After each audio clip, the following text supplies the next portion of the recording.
தேசிய முற்போக்கு திராவிடக் கழகத்தின் நிறுவனத் தலைவர் விஜயகாந்த் அவர்களின் டிசம்பர் 28ஆம் தேதி முதலாம் ஆண்டு நினைவு தினம். அந்த நினைவு தினத்தை முன்னிட்டு நம் நெல்லை மாவட்ட செயலாளர் ஜெயச்சந்திரன் அவர்களிடம் அவரை பற்றின சில பேட்டிகளை காண வந்திருக்கிறோம். சங்கரலிங்கம், ஜெயச்சந்திரன், அண்ணன் மகாராஜன், அவர் சுப்பிரமணியன், சமரசுமணியன். சொல்லுங்க. தேசிய முற்போக்கு திராவிடக் கழகத்துடைய மாவட்ட செயலாளராக இருக்கீங்க. வரக்கூடிய 28ஆம் தேதி உங்கள் தலைவருடைய நினைவு தினம். அதை எந்த மாதிரி கொண்டாட போகிறீங்க? அதனுடைய சிறப்பு அம்சம் என்ன? கொஞ்சம் மக்களுக்கு. கண்டிப்பாக. ஏன்னா தேசிய முற்போக்கு திராவிட கழகங்கிறது கேப்டனால் தொடங்கப்பட்ட ஒரு கழகம். ஏன்னா 2005 கேப்டனால் தொடங்கப்பட்ட இந்த இயக்கம் அதுக்கு முன்னாடி ரசிகர் மன்றமாக இருந்து பல வருடங்களாக, ஏன்னா எந்த நடிகர்களுக்கும் இல்லாத அளவுக்கு சிறப்பு பார்த்தீங்கன்னா கேப்டன் அன்னதானத்திலையும் சரி, எதிர்முறையிலையும் சரி, இன்னைக்கு கேப்டன் மாதிரி வேறு எந்த நடிகரும் இன்னைக்கு நான் நீங்க சொல்லலாம். ஆனால் அப்பவே கேப்டன் தான் அந்த அன்னதானம் சரி, உதவி பண்ணுற குணமும் அது கேப்டன் மாதிரி யாருக்குமே கிடையாது. ஏன்னா தன்னுடைய நடிக்கும் போதும் சரி, பிறகு சாப்பிட்றது எல்லாரும் ஒன்று போல் சாப்பிடணும், அந்த யூனிட்டில் எல்லாரும் ஒன்று போல் சாப்பிடணுங்கிற விஷயத்தை ஆரம்பத்திலேருந்தே, எங்கேருந்து வந்ததுன்னா ஆரம்பத்திலேருந்தே வந்து அதை ஒன்று போல் எல்லாத்தையும் நினைக்கக்கூடிய ஒரு தலைவர்னு பார்த்தீங்கன்னா அது கேப்டன் தான். நாங்கள்லாம் அவருடைய படங்களையும் பார்த்து அவருடைய குணங்களை பார்த்து நாங்கள் கேப்டன் மேலே ஒரு பிரியப்பட்டு நாங்கள் அவர் ரசிகர் மன்றத்திலேருந்தே நாங்கள் வந்திருக்கோம். 2005 கட்சி ஆரம்பிக்கப்பட்ட போது கூட நாங்கள் அவர் பின்னாடி போய் நின்று ரசிகனாக இருந்து தொண்டனாக மாறி இந்த கழகத்தில் பின்னாடி நாங்கள் வழி நடத்தி கொண்டு வந்துட்டுருக்கோம். இன்றைக்கி எடுத்துட்டிங்கன்னா டிசம்பர் 28 எங்களுக்கு பெரிய ஒரு இழப்பாக நாங்கள் கருதுகிறோம். நாங்கள் மட்டும் இல்லை, அன்றைக்கி பார்த்துருப்பீங்க 28 அந்த 2 நாள் 28, 29 சென்னையே சம்பித்து போச்சு. தமிழகத்தில் இருக்கக்கூடிய அத்தனை பேரும் இல்லை, உலகத்தில் இருக்கக்கூடிய டிவி முன்னாடி உட்கார்ந்துருக்க அத்தனை பேருமே அழக்கூடிய அளவுக்கு கண்ணீர் வடிக்காத எந்த கட்சிக்காரங்களாக இருந்தாலும் சரி, ஒரு சொட்டு கண்ணீர் வடிக்காதவங்க இதையும் இல்லவே இல்லை. எம்ஜிஆருக்கு அடுத்து அது கேப்டன் தான். எம்ஜிஆர் எப்படி நம்ம வள்ளல்னு சொல்கிறோமோ அதே மாதிரி வள்ளல் நம்ம கேப்டன் தான். அவருக்கு பேரே கருப்பு எம்ஜிஆர் தான். கருப்பு எம்ஜிஆர் தான். அந்த அளவுக்கு ஒரு குணமான ஒரு தலைவர். நாங்களாம் இந்த காலத்தில் அவர் கூடிய காலத்தில் நாங்களும் அவர் கூட போயிருக்கோம், அவர் கூட இருந்திருக்கவங்களுக்கு எனக்கு ரொம்ப சந்தோஷமாக இருக்குது. ஏன்னா ஒரு உதவக்கூடிய குணம் பார்த்தீங்கன்னா எங்களுக்கு எல்லாத்துக்குமே நிர்வாகிகள் பார்த்தீங்கன்னா எல்லாருமே ஒரு உதவக்கூடிய குணம் வந்துருக்குன்னா அது எங்கள் தலைவரை பார்த்து தான். எங்கள் தலைவர் எப்படி அதே மாதிரி தான் தொண்டர்கள் நாங்களும் இருக்கோம். கண்டிப்பாக. அதாவது கிட்டத்தட்ட நாங்கள் 2011 எதிர்கட்சி தலைவராக கேப்டன் உட்கார்ந்தார். இதெல்லாம் சரித்திரம். எந்த அரசியல் கட்சிக்கும் ஒரு புதுசாக கட்சி ஆரம்பித்து எந்த பேக்ரவுண்ட் இல்லாமல் ரசிகர்களோடையும் தன்னுடைய குணத்தை வச்சு கட்சி ஆரம்பித்த ஒரே தலைவர் கேப்டன் தான். எந்த நடிகருக்குமே இந்த மாதிரி ஒரு வரலாறு கிடையவே கிடையாது. அது நம்ம கேப்டனுக்கு மட்டும்தான், எல்லாத்துக்குமே தெரியும். கேப்டனுடைய மறைவுக்கு பின்னால் கட்சி எப்படி எடுத்து கொண்டு போயிட்டு இருக்காங்க? கண்டிப்பாக அது ஏன்னா எல்லாரும் என்ன நினைச்சாங்க, தேமுதிகவுடைய தலைவர் கேப்டன் தான், கேப்டன் இல்லாமல் கட்சி இருக்காதுங்கிற மாதிரி ஒரு எண்ணத்தை கிரியேட் பண்ணி வச்சாங்க. அது கிடையவே கிடையாது. ஏன்னா கேப்டன் எப்பொழுதுமே சொல்லுவார், என்னுடைய மனைவி நிஜ சக்தி இல்லடா நிழல் சக்தி அப்படின்னு சொல்லி கேப்டன் சொல்லுவார். உண்மைதான். இன்னைக்கு போய் பார்த்தீங்கன்னா தெரியும், கிட்டத்தட்ட 1 வருஷம் ஆக போகுது. நாளைக்கு விட 4 கழிச்சு வந்தால் 1 வருஷம் ஆகுது. என்னைக்கு கேப்டன் இறந்து எங்களை இந்த உலகத்தை விட்டு தவறி தெய்வமாக என்னைக்கு உட்கார்ந்தாரோ அன்னைக்கு இருந்து இன்னைக்கு வரைக்கும் தலைமை களத்தில் கோயம்பேடு டெய்லி பார்த்தீங்கன்னா அன்னதானம் நடந்துகிட்டே இருக்குது. நீங்கள் போனீங்கன்னா டெய்லி 2000 பேர் 3000 பேருக்கு அன்னதானம் காலையிலையும் நடக்கும். மதியத்துக்கு மேலே பார்த்தீங்கன்னா ஒரு சக்கரை பொங்கல் இல்லைன்னா கேசரி இந்த மாதிரி இது ஈவினிங் ஒரு 4 மணிக்கு மேலே நடக்கும். இது எந்த ஒரு தலைவருக்கும் கிடையாது. இந்த வாய்ப்பு கிடைக்கவே இல்லை. மறைந்தாலும் அவருடைய அன்னதானம் தொடர்ந்து இருக்கு. அவர் என்ன நினைச்சாரோ அது நடக்கு. கண்டிப்பாக. ஆனா அவர் ஆட்சி அதிகாரத்தில் உட்கார்ந்து மக்களை எப்படி ஆட்சி செய்யணுங்கிற ஒரு எண்ணங்கள் நினைச்சது மட்டும்தான் நடக்க முடியாம தடைப்பட்டிருக்கலாம். ஆனா அதை வழி நடத்தக்கூடிய சக்தி மக்கள் அவரை மிஸ் பண்ணிட்டாங்க. அதுதான் அப்படிதான் மக்கள் அவர் மிஸ் பண்ணிட்டாங்க. ஆனா வழி நடத்த சக்தி எங்க அந்நியார்ட்ட இருக்கு. நீங்க எடுத்துட்டீங்கன்னா டெய்லி காலையில பாத்தீங்கன்னா 11 மணி 11:30 எங்க அந்நியார் டெய்லி தலைமை கழகத்துக்கு வந்துருவாங்க. கேப்டனோட கோயிலில் போய் பார்த்தீங்கன்னா டெய்லி பூஜை பண்ணுறாங்க. முடிஞ்சதுக்கப்புறம் அன்னதானத்தை தொடங்கி வைக்காங்க. அன்னதானம் முடிஞ்சோடனே கட்சியில் டெய்லி பார்த்தீங்கன்னா ஒரு 500 பேர் 600 பேர் பார்த்தீங்கன்னா ஃபோட்டோ எடுக்க நிற்காங்க. அந்நியார் எல்லாத்தையும் முகம் சொல்லிக்காமல் ஃபோட்டோவும் எடுத்துகிட்டு அவங்களுடைய பிரச்சனை என்னன்னு கேட்காங்க. கேட்டு இந்த ஊர்லேருந்து வரீங்க, என்ன பிரச்சனை எல்லாம் கேட்டுட்டு அந்தந்த மாவட்ட செயலாளருக்கு இந்த மாதிரி பிரச்சனைகள்லாம் இருக்குது, நீங்கள் ஃபாலோ பண்ணிக்கன்னு சொல்லிட்டு திரும்பி தலைமை கழகத்தில் மேலே போய் உட்காந்து ஆஃபீஸில் உட்காந்து மாவட்ட நிர்வாகம் எப்படி நடக்க, அதில் என்ன பிரச்சனைகள் இருக்குது, யாரெல்லாம் வராங்க, இன்னைக்கு மக்கள் பிரச்சனை என்ன எல்லாத்தையும் கேட்டு இருந்து திரும்பி மதியம் ஒரு 3 மணி ஆயிடுது வராங்க. இருக்கக்கூடிய நிர்வாகிகளே ஃபோட்டோலாம் எடுத்து அதுக்கப்புறம் பார்த்தீங்கன்னா கீழே இறங்கி வீட்டுக்கு போகிறதுக்கே சாப்பிட 3-4 மணி ஆயிரம். இது ரெகுலராக இந்த கட்சியில் நடந்துகிட்டே இருக்குது. எங்கள் தலைமை கழகத்தில் நடந்துகிட்டே இருக்குது. நீங்கள் டெய்லி போனீங்கன்னா பார்த்தா தெரியும், தலைமை கழகத்தில் கிட்டத்தட்ட ஒரு 2000 பேருக்கு மேலே 3000 பேர் அதில் ரொட்டேஷனில் இருந்துகிட்டே இருப்பாங்க. கேப்டனை பார்க்கணுங்கிறது இல்லை. இது வந்து எந்த கட்சியிலுமே இந்த அமைப்பு கிடையாது. ஏன்னா எங்கள் அந்நியார் அந்த நிர்வாகத்தை நல்லா பண்ணுறாங்கன்னு நான் சொல்லுவேன். அதாவது கேப்டன் அப்படின்னாலே தைரியம், போல்டுனஸ் அப்படிம்பாங்க. அந்த தைரியமும் போல்டுனஸும் அந்நியார் அவர்களிடம் இருக்குன்னு நீங்கள் நினைக்கிறீங்க? கண்டிப்பாக நாங்கள் நிறைய விஷயங்களை பார்த்துருக்கோம். ஒரு நிர்வாகத்தில் உடைய பிரச்சனைகள் என்னன்னு சொல்லும்போது என்ன விஷயம்னு சொல்லி காது கொடுத்து எவ்வளோ 2 மணி நேரம் 3 மணி நேரம்னாலும் ஒரு மாவட்டத்தில் இருக்கக்கூடிய ஒரு நிர்வாகிகளுக்குள்ள பிரச்சனையாக இருந்தாலும் சரி, மக்கள் பிரச்சனையாக இருந்தாலும் அவங்க என்னன்னு கேட்காங்க. அது பெரிய விஷயம் இல்லை. ஒரு நிர்வாகத்தை பண்ணுறவங்க என்ன பிரச்சனைகள் நடக்குன்னு உட்காந்து பொறுமையாக கேட்காங்க. அப்போ அந்த பொறுமையாக கேட்டால் தான் அந்த நிர்வாகம் நல்லா நடக்குங்கிறது அவங்களுக்கு தெரியும். ஏன்னா இது கேப்டன் சொல்லி கொடுத்த விஷயம் எங்கள் அந்நியார் ஃபாலோ பண்ணிக்கிட்டு இருக்காங்க. ஏன்னா எப்பவுமே கேப்டன் சொல்லக்கூடிய விஷயம் அதுதான். எனக்கு பின்னாடி என்னுடைய மனைவி இருக்காங்கிறது இன்னைக்கு, அதுக்கப்புறமும் எங்கள் மனைவிங்கிறது எங்கள் அந்நியார் இல்லை எல்லாத்தையும் வழி நடத்திட்டு போகிறாங்க. அதுதான் பெரிய ப்ளஸ். இன்னைக்கு கேப்டன் எப்படி கொண்டு போனாங்களோ அதை விட ஒரு பல மடங்கு தான் அது கட்சியோட வளர்ச்சி உயர்ந்திருக்காது. யாராலையும் சொல்ல தடுக்க முடியாது. கண்டிப்பாக. இப்போ கேப்டன் அவர்களின் புதல்வன் விஜய் பிரபாகரன் அவர்களை பற்றி கொஞ்சம். கேப்டன் விஜய் பிரபாகரன் இருக்காப்புல, தம்பி சண்முக பாண்டியன் இருக்காப்புல. ஏன்னா சண்முக பாண்டியன் கூட நடந்த ஒரு நிகழ்ச்சியில் கூட பேட்டி சொல்கிறாப்புல, கிட்டத்தட்ட 10 வருஷமாக என்னால் நடிக்க போக முடியல எங்கள் அப்பா விட்டுட்டு. ஏன்னா இந்த சூழ்நிலையை விட்டுட்டு போக முடியலங்கிறது விஷயம். ஏன்னா எப்படி அப்பா பாசங்கிறதுலாம் நீங்கள் அந்த பாசங்கிறது தலைவர்கிட்ட தான் படிக்கணும்.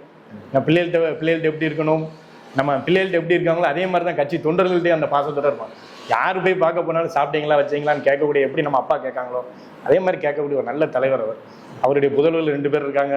ஒரு ஆள் நடிப்பில் போயிட்டாங்க, இன்னொரு ஆள் நம்ம கட்சி இயக்கத்தில் முன்னோடியாக இருந்தாங்க. பார்த்தீங்கன்னா தெரியும், விருந்தவர் பாராளுமன்ற தேர்தலில் குறைஞ்ச வாக்கில் தோந்தாங்க, வெற்றி பெற்றவரை தோக்கடிக்க வச்சிருக்காங்க. கிட்டத்தட்ட ஒரு 3 அமைச்சர்களும் கலெக்டர் எல்லாரும் உட்கார்ந்து, ஏன்னா நாடறிஞ்ச விஷயம் 10 மணிக்கு மேலே தான் டிக்ளரேஷனே பண்ணுறாங்க. அது வரைக்கும் எல்லா பக்கமும் முடிஞ்சு போச்சு. 10 மணிக்கு டிக்ளரேஷன் வந்து கேப்டனுக்கு கொடுத்ததா நம்ம நினைத்துக் கொள்ளலாமா? எப்படின்னா அந்த ஓட்டு கேப்டனுக்கு விழுந்ததாகவே கண்டிப்பாக கேப்டனுக்கு கிடைச்ச ஓட்டு தான் அது. ஏன்னா கேப்டனுடைய குணத்துக்கும் தம்பியோடைய பழக்க வழக்கத்திற்கும் கிடைத்த ஓட்டு தான் அது. நீங்க ஏன்னா தம்பி எல்லா பக்கம் பிரச்சாரம் பண்ணும்போதே பார்த்தீங்கன்னா எல்லாரும் கண்ணத்தை, லேடிஸ்லாம் கண்ணத்தடை, அப்பா எப்படி இருக்காங்க, அப்பா அப்படி போயிட்டாங்க. ஒரு மைனா போனீங்கன்னா தெரியும் அந்த இடத்துல மக்கள் அவ்வளோ வருத்தப்பட்டு தான் அந்த விழுந்த ஓட்டு. ஏன்னா பணபலத்தையும் அவங்க ஓட்டுக்கு ரூபா கொடுத்தாங்க, கொடுக்கலாம் கிடையாது. 5 பைசா கொடுக்காம கேப்டன் மேல இருந்த ஓட்டு தான் வெற்றி பெற்றது தான். இவங்க கிட்டத்தட்ட மதியத்துக்கு மேலே அதை வந்து தப்பாக அதை அனௌன்ஸ் பண்ணி அவங்க வேலைகளை ஆரம்பிச்சிட்டாங்க. ஆளும் செத்திங்கனாலும் அது பண்ண தான் செய்கிறாங்க. அது நடக்கக்கூடிய விஷயம் தான், மக்களுக்கு தெரியும் யார் வெற்றி பெற. இனி வரக்கூடிய தேர்தல் சரி, சட்டமன்ற தேர்தலையும் தம்பி நின்னால் எங்கே நின்னாலும் வெற்றி பெறுவாங்க. அது கேப்டனுடைய வாக்கு, அது எந்த மாற்று கருத்தும் கிடையாது. கண்டிப்பாக வரக்கூடிய கூட்டணி இன்னைக்கு அந்நியார் அடிக்கடி சொல்லுவாங்க, நான் அதிமுக கூட்டணியில் தான் பயணம் செஞ்சுட்டு இருக்கோம்னு. அதிமுக கூட்டணியில் எங்களுடைய கூட்டணி எங்கே நின்னாலும் சட்டமன்ற தொகுதியில் நிச்சயமாக நாங்கள் வெற்றி பெறுவோம். எப்படி 2011 எங்களுடைய வெற்றி நிர்ணயிக்கப்பட்ட வெற்றியாக இருந்ததோ அதே போல் 2026 அந்த வெற்றி நிர்ணயிக்கப்பட்ட வெற்றி. எங்களுடைய கூட்டணி நிச்சயமாக ஆட்சி அமைக்கும், அதில் மாற்று கருத்தே கிடையாது. நீங்கள் கேப்டனோட எந்த அளவுக்கு தொடர்பில் இருந்தீங்க? கேப்டன் எவ்வாறு அழைப்பார்? கேப்டன்னா என்ன சந்திரன் தான் கூப்பிடுவோம்ல, சந்திரன் எங்க அப்படின்னா என் பேர் ஜெயச்சந்திரனாலும் சந்திரன் தான் கேட்பாங்க. அந்த அளவுக்கு கேப்டன் மேலே ஒரு இது இருக்குது. இன்னைக்கு திருநெல்வேலி வந்தீங்க அப்படின்னா கேப்டன் வீட்டு சாப்பாடு, எங்கள் வீட்டு சாப்பாடு தான் கேப்டனுக்கு போகும். ஏன்னா அவர் விரும்பி சாப்பிட்ற வந்து பார்த்தீங்கன்னா 1000 மீன் தான் சாப்பிடுவார். அப்புறம் வெஜிடேரியனில் கேட்டாங்கன்னா அந்த சொதிக்கிழமை, திருநெல்வேலி பாரம்பரிய மிக்க சொதிக்கிழமை கேட்பாங்க. நான் வீட்லேருந்து ரெடி பண்ணுவேன், நல்லா இருக்குன்னு சொல்லுவாங்க. அப்படி சாப்பிட்டாலும் தான் கிட்டத்தட்ட 2000 இப்போ அமெரிக்கா போயிட்டு ட்ரீட்மெண்ட் போயிட்டு வந்து எல்லாரும் சொன்னாங்க அவர் எல்லாரும் மறந்துட்டாங்க அப்படின்னு. அப்போ நாங்கள் ஒரு தடவை மாவட்ட செயலரோட பார்க்கும்போது கூட கேப்டன் அப்படி பார்த்துட்டே இருந்தாங்க, நம்மளை மறந்துட்டாங்க போலன்னு நினச்சோம். அப்போ அந்த சூழ்நிலை கூட அந்நியார் பார்த்துட்டு என்ன பார்த்துட்டே இருக்கீங்கன்னு கேட்டாங்க. சந்திரன் தானே வீட்லேருந்து சாப்பாடு கொண்டு வருவார்ல அவர் தானே அப்படின்னா எனக்கு ஒரு நிமிஷம் அது எனக்கு வாழ்க்கையில் என்ன சொல்லேன்னு தெரியல. ஏன்னா ஊருக்கே சோறு போட்ட மனுஷன் அவர்.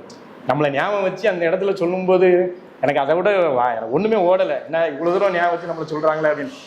அது உண்மையிலே எனக்கு அந்த நேரங்களில் அதை நினச்சி பார்த்தா கூட எனக்கு ஒரு சில நேரங்களில் கண்ணீர் வந்து எப்படி நம்ம அப்பாலாம் வந்து எப்படி இந்த மாதிரி வார்த்தைகள்லாம் கேட்காங்க, அதெல்லாம் வரல, அந்த வார்த்தையே வரல அவரை பார்த்தோன்னே.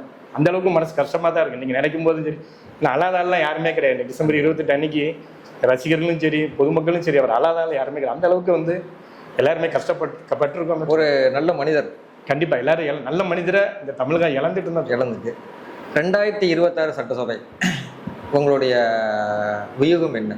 2026 சட்டமன்றத்தில் நீங்கள் எடுத்துட்டீங்கன்னா வரக்கும் இந்த ஆளுகின்ற அரசு பார்த்தீங்கன்னா திராணியற்ற அரசாக தான் இருக்குது. எந்த நிர்வாகத்திலையுமே குளறுபடியாக தான் இருக்குது.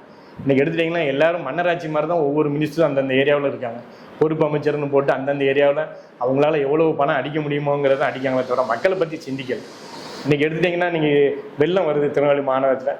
வெள்ளம் வந்தோடனே அமைச்சர் வந்து சொல்கிறாரு, பொறுப்பு அமைச்சர் வந்து சொல்கிறாரு, இந்த மாதிரி வெள்ளம் பாதிக்கப்பட்ட ஆக்கிரமிப்புலாம் உடனே நாங்கள் அகற்றிடுவோம். நாங்கள் இது வரைக்கும் ஒன்றும் நடவடிக்கையும் இல்லை. கிட்டத்தட்ட வெள்ளம் வந்து 10 நாள் ஆச்சு. இது வந்து ஒரு சாதாரண சின்ன உதாரணத்துக்கு சொல்கிறேன். இதே மாதிரி எல்லா விஷயமும் அப்படி தான் இருக்கு. பேச்சோடு இருக்க தவிர ஒரு நடவடிக்கையில வந்து இல்லை. அது எல்லாத்துக்குமே தெரியும், மக்களுக்கே தெரியும். கடந்த முறை ஏற்பட்ட வெள்ளம் கூட இன்னும் சரி செய்யப்படல. மக்கள் பாருங்க எவ்வளவு வியாபாரிகள் எவ்வளவு பாதிக்கப்பட்டாங்க பாருங்க. நீங்க ஜங்ஷன் எடுத்துக்கிட்டீங்கன்னா பொதுமக்களோட அதிக பாதிப்பு வியாபாரிகள். ஏதாவது ஒரு நிவாரணம் கிடைச்சதா? ஒன்றும் கிடைக்கல. சரி, அவங்க மாற்று ஏற்பாடாவது பண்ணணும். நீர் போறதுக்கான அந்த வழியெல்லாம் ஆக்கிரமம் பண்ணியிருக்காங்க. அதையும் அவங்க செய்ய தவறிட்டாங்க. இப்பவும் செய்ய தவறிட்டாங்க. இன்னும் எத்தனை தடவை வெள்ளம் வந்தாலும் மக்கள் தான் பாதிக்கப்பட போறாங்க, வியாபாரி தான் பாதிக்கப்பட போறாங்க. இல்ல மாற்று கருத்து நம்ம என்ன சொல்லி இதே மாதிரி தான் நிர்வாகம் தமிழ்நாடு ஃபுல்லா இருக்கு. மக்கள் திமுக மேல ஒரு வெறுப்பாகி போச்சு. இன்னைக்கு ஆளுங்கட்சி கூடிய நம்ம இன்னைக்கு எங்களுடைய கூட்டணி கட்சியான ஏடிஎம்கே எடுத்துட்டீங்கன்னா அவங்களுடைய நிர்வாகம் கரெக்டாக தான் கொண்டு போயிட்டு இருந்தாங்க. நம்ம அதை வந்து எங்க அந்நியாரும் ஏற்றுக்கிட்டாங்க. வரக்கூடிய அரசு அது அதிமுகவாக இருக்கணும். எங்களுடைய கூட்டணியில் இருந்து அவங்க நிச்சயமாக வர ஆளுகின்ற அரசு எங்களுடைய கூட்டணி அரசாக தான் இருக்கும். அதுல இந்த மாற்று கருத்து கிடையாது. ரொம்பவே சொல்றோம், அவர் சித்தரா தான் உட்காந்துருக்காருன்னு சொல்றோம். இன்னைக்கு அவர் சித்தரா தான் அங்க இருக்காரு, சித்தர் போல இருக்க. நீங்க ஒண்ணும் இல்லை, ஒரு கேப்டனை போய் நீ ஒரு 5 நிமிஷம் உட்கார்ந்து அமைதியா வேணும்னா நிச்சயமாக நடந்தது நடக்கும். என்ன நினைக்குமோ அது நடக்கும். இப்போ அந்நியார் அவர்கள் அறிவிச்சிருக்காங்க டிசம்பர் 28 விஜயகாந்த் அவர்களின் குரு பூஜையாக. அதை நீங்க எப்படி பார்க்க? கண்டிப்பா இது வந்து குரு பூஜைங்கிறது இது தமிழ்நாடை பொறுத்த வரைக்கும் குரு பூஜைங்கிறது முத்துராமலிங்க தேவருக்கு ஆரம்பிக்கப்பட்டது. மீண்டும் ஒரு குரு பூஜையாக விஜயகாந்த் அவர்களுக்கு அறிவிச்சிருக்கிறாங்க. அது எப்படி? தேசியமும் தெய்வீகமும் இரு கண்கள் சொன்ன முத்துராமலிங்க தேவர் ஐயா இருக்காங்க. அவங்களுக்கு வந்து இன்னைக்கு குரு பூஜை நடந்துட்டு இருக்கு. கண்டிப்பா அதே மாதிரிதான் மக்களும் தெய்வமும் என்னுடைய இரு கண்கள் சொன்னக்கூடிய எங்க தலைவர் கேப்டன் அவர்களுக்கு குரு பூஜை இப்ப இருந்து ஆரம்பிச்சிருக்கு. ஏன்னா குரு பூஜைங்கிறது சாதாரணமா எல்லாரும் பண்ண முடியாது. கண்டிப்பா ஏன்னா இன்னைக்கு குரு பூஜைன்னு ஏற்றுக்கொள்ளக்கூடிய ஒரே தலைவர் கேப்டன். நல்லா பாத்தீங்கன்னா குரு பூஜை, ஏன்னா அவர் வந்து இன்னைக்கு ஜீவ சமாதியை எல்லாரும் பார்த்துட்டே இருக்காங்க. கண்டிப்பா இன்னைக்கு கேப்டனை போய் பார்க்க போறாங்க, பார்த்தா போய் நின்னவங்க சும்மா வேடிக்கை பார்த்து சுத்த மாட்டாங்க. பார்த்து அப்படி கையெடுத்து கும்பிடக்கூடிய அளவுக்கு தான் அவர் இருக்கார். சித்தர் தான் அவர். கண்டிப்பா. அதனால அவர் குரு பூஜை எடுக்கிறது வந்து இன்னைக்கு மட்டும் இல்லை, இது வந்து முதலாம் ஆண்டு. இன்னும் உலகம் இருக்கக்கூடிய காலம் இருக்கிற வரைக்கும் அவருடைய குரு பூஜை நடந்து கொண்டே இருக்கும். அதுல எந்த மாற்று கருத்து கிடையாது. இன்னைக்கு என்னைக்கு தேவரையாக்கி எப்படி நடந்துட்டு இருக்கோ அதே மாதிரி அங்கேயும் நடக்கும். இதுல வந்து எங்கேயுமே விடுபடாது. அந்த அளவுக்கு அவருடைய சித்தராக இருந்து கண்டிப்பாக மக்களை வழிநடத்தும். புரட்சி கலைஞருடைய நினைவு தினம் அண்ட் குரு பூஜை அதை எந்த மாதிரி கொண்டாடுறாங்க? இன்னைக்கு எடுத்தீங்கன்னா அந்தந்த மாவட்டங்களில் அங்கங்கே நாங்கள் குரு பூஜைங்கிறது பேனர் வச்சுருக்கோம். அதுபோல் எங்களுடைய நிர்வாகிகள் 28ஆம் தேதி எல்லாரும் அங்கங்கே படங்கள், கேப்டனுடைய படங்களை வச்சு மாலை செலுத்தி அன்னதானங்கள், இந்த மாதிரி விஷயங்கள் நெல்லை மாநகர மாவட்டம் முழுவதும் நடக்க போகுது. இன்னொன்று என்ன சொல்லியிருக்காங்கன்னா, சென்னையில் பொறுத்த வரைக்கும் பார்த்தீங்கன்னா தமிழ்நாட்டில் இருக்கக்கூடிய நிர்வாகிகள் எல்லாத்தையும் அங்கே வர சொல்லியிருக்காங்க. நாங்கள் மெயினான நிர்வாகிகளும் சரி மித்த தொண்டர்களும் நாங்கள் சென்னைக்கு போகிறோம். அதில் வந்து பார்த்தீங்கன்னா நாங்கள் அமைதி பேரணி, காலையில் அமைதி பேரணி நடந்து எல்லா கட்சிக்கும் அழைப்பு கொடுத்துருக்காங்க. ஆனால் எல்லாரும் வராங்க. இந்த விழாவை பார்த்தீங்கன்னா இன்னைக்கு தேமுதிக சார்பாக நடத்தப்படக்கூடிய 28ஆம் தேதி நடத்தக்கூடிய முதல் குரு பூஜை விழா. இனி வருகின்ற காலம் இது அரசு விழாவாக எடுத்து நடத்தக்கூடிய அளவுக்கு இது கண்டிப்பாக மாறும். அந்த அளவுக்கு, ஏன்னா அந்த அளவுக்கு கேப்டனுடைய சக்தி என்னன்னு தெரியும். கண்டிப்பா கண்டிப்பா கண்டிப்பா. இப்போ நீங்க அனைவரும் சென்னை கிளம்புறீங்க. ஆமாம். அந்தந்த மாவட்டத்தில் இந்த குரு பூஜை சம்பந்தமாக என்ன நிகழ்ச்சிகளை ஏற்பாடு? அதாவது அந்தந்த மாவட்டங்களில் ஃப்ளெக்ஸ் போர்டு இருக்கக்கூடிய கட்சி நிர்வாகிகள் தங்களுடைய முடிஞ்ச வரைக்கும் வர முடியாதவங்க மேக்ஸிமம் எல்லாருமே வராங்க. நீங்கள் அன்றைக்கி சென்னையில் பார்த்தீங்கன்னா கிட்டத்தட்ட லட்சக்கணக்கான பேர். எங்களுடைய டார்கெட் வந்து ஒரு 1,00,000 பேர் அதிகமாக கட்சி நிர்வாகிகள் மட்டும் திரள்வாங்கன்னு ஒரு நம்பிக்கை இருக்குது. எல்லாருமே வராங்க. இல்லை எல்லாத்துக்குமே அன்னதானம் ரெடி பண்ணியிருக்காங்க. அங்கே கேப்டனுடைய நினைவிடத்தில் அன்னதானம் தொடர்ந்து காலையில் நடந்துகிட்டே இருக்கும். அது ஒரு முயற்சி எடுத்திருக்காங்க. அது வந்து கேப்டனுடைய குணம் தான். அன்னதானங்கிறது வந்தனால எல்லாத்துக்குமே அங்கே அன்னதானம் கிடைக்கும். காலையில் வந்து எல்லாரும் தரிசனம் பண்ணுவாங்க. தரிசிக்கக்கூடிய வாய்ப்பு எங்களுக்கு எல்லாத்துக்கும் கிடைக்கும். நாங்கள் எல்லாரும் எங்களுடைய மாநகர் மாவட்ட சார்பாக நாங்கள் நிர்வாகிகள் எல்லாம் நாங்கள் போகிறோம். அங்கே அந்த மாதிரி தமிழ்நாடு இருக்கக்கூடிய அனைத்து நிர்வாகிகளும் சென்னையில் பார்க்கலாம். கண்டிப்பாக அமைதி பேரணியில் நாங்கள் கலந்துக்கிடுவோம். எங்களுடைய ஆத்மாத்ம அஞ்சலியை செலுத்துவோம். அவருடைய வணங்குறதுக்கான சூழ்நிலைகள் எங்களுக்கு ஏற்படுத்துவாங்க. கண்டிப்பாக. ரொம்ப நன்றி. இவ்வளோ நேரம் உங்கள் பொன்னான நேரத்தை எங்களுக்கு ஒதுக்கி கொடுத்தீங்க. நன்றி. ரொம்ப சந்தோஷம்.